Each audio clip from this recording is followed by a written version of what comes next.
दोस्तों, एक बार भगवान नारायण अपने कुछ प्रश्नों का उत्तर लेने भगवान श्री कृष्ण के पास जाते हैं और कहते हैं, हे प्रभु, माँ बाप के अच्छे बुरे कर्मों का फल उनकी औलाद को भुगतना पड़ता है क्या? यह बात कहाँ तक सही है? फिर भगवान श्री कृष्ण कहते हैं, हे नारद, बच्चों को उनके किए कर्मों के साथ साथ उनके माता पिता के अच्छे बुरे कर्मों का भी फल संतान को भुगतना पड़ता है। फिर नारद कहते हैं, हे प्रभु, किस तरह वह संतान अपने माता पिता के कर्मों का भुगतान करती है? तब भगवान श्री कृष्ण कहते हैं, हे नारद, मैं आपको एक प्राचीन कथा सुनाऊंगा जिसमें तुम्हें अपने सभी प्रश्नों का उत्तर मिलेगा। तब भगवान श्री कृष्ण कहते हैं, हे नारद, एक गांव में एक किसान रहता था। वह किसान बहुत ही गरीब था। किसी तरह से मेहनत और मजदूरी करके अपने घर का खर्च चलाता था और उस मजदूरी में दिन भर काम करके 20 रुपये मिलते थे। उसमें से वह 10 रुपये हर रोज़ दान करता और 10 रुपये में अपने परिवार का पालन पोषण करता था। इस तरह करते करते समय बीतता गया और उसके बाद 2 बहुत प्यारे पुत्र हुए।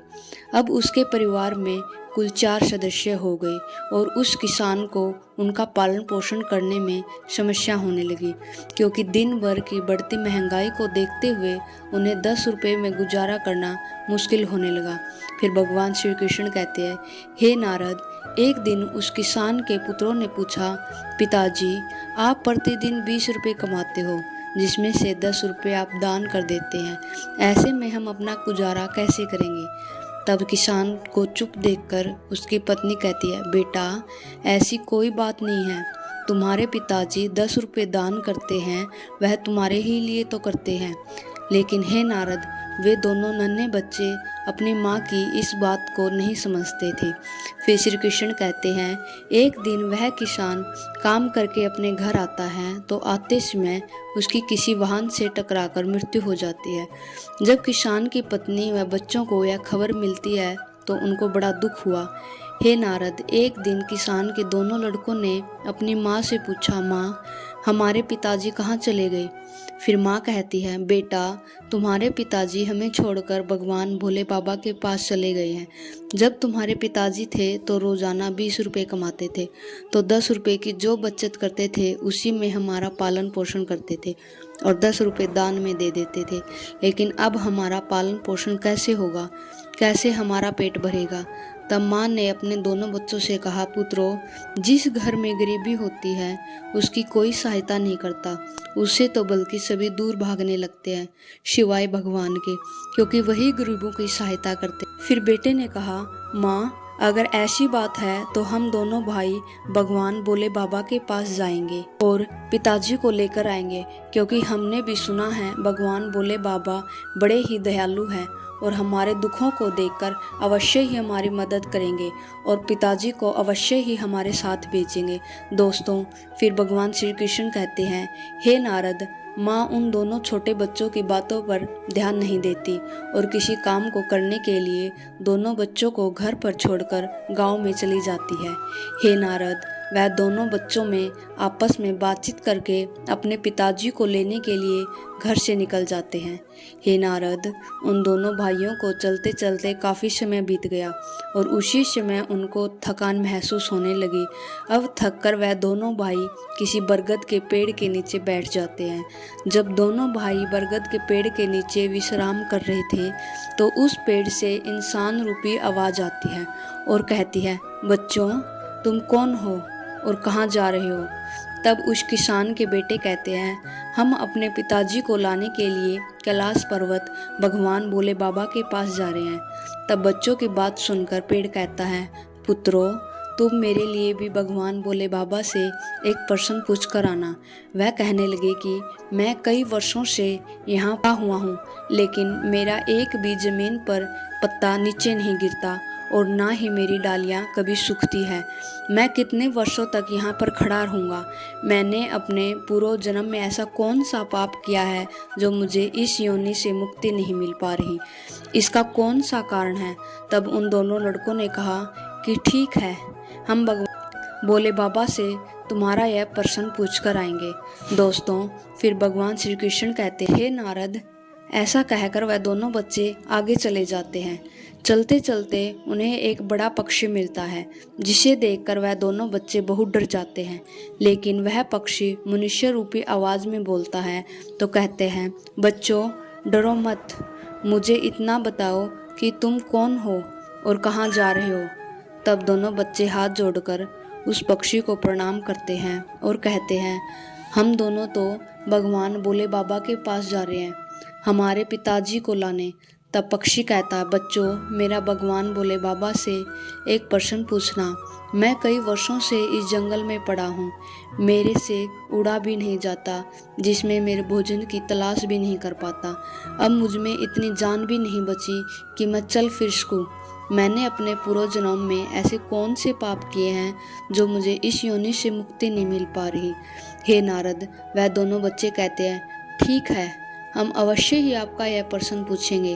फिर भगवान श्री कृष्ण कहते, हे नारद, इस तरह वे दोनों बालक चलते चलते दोनों भाई कैलाश पर्वत पर भगवान शिव के पास पहुंच गए और हाथ जोड़कर भगवान भोलेनाथ को दोनों भाइयों ने प्रणाम किया और कहने लगे कि हे भोले बाबा, मेरे पिताजी कहाँ पर हैं? जब हमारे पिताजी घर पर थे तो वे रोज़ हमारे लिए 20 रुपये कमाते थे, जिसमें से 10 रुपये दान करते थे और 10 रुपये में हमारा पालन पोषण करते थे। लेकिन जब से वह घर पर नहीं है तो हम दोनों भाइयों और हमारी माँ भूखे मर रहे हैं। आप उन्हें जल्दी से हमारे साथ घर पर भेज दीजिए। दोस्तों, फिर भगवान श्री कृष्ण कहते, हे नारद, भोले बाबा ने उन दोनों बालकों की बात सुनकर कहा, ठीक है, मैं तुम्हारे पिताजी को घर भेज दूंगा, पहले तुम दोनों भाई भोजन करो। हे नारद, भोजन करने के बाद भोले बाबा ने पूछा, तुम दोनों भाइयों को और क्या चाहिए? फिर उन दोनों लड़कों ने कहा, रास्ते में मिले पेड़ व पक्षी के प्रश्न को पूछे।